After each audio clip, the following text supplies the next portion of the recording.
Tam o gün için yemeklerini sınayacağıq. Singillərin mən Singapurların yemək əzəlindən yiyəm. Mən özüm bizdə gəldim illərdə abla. Qurbağadan başqa hər şey var.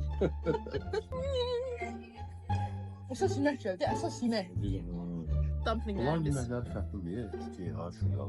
Göbələkli, küf kimi, belə başqası bir dənə onun makaron lazım. Şəkər, şəkər, bəs bunlar nə yeyir, nə etsələr. Koyum değil mi sana? Bəs yedilər lazım. Yerine koyayım. Tuş istim ki.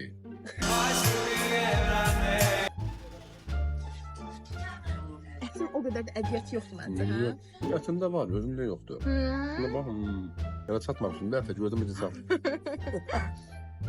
Baxsa da, yəni lazımdır, hərdən belə videolarımızı bəyənin, takip və dəstək olmanızı yaddan çıxarmayın. Çünki gözlərimizdə sizin hər birinizə ayrılıqda minnətdarlığımızı bildiririk. Sağ olun, var olun. Ən çox hansını sevdin?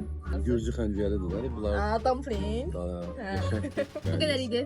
Sağ olun. Təşəkkür edirəm.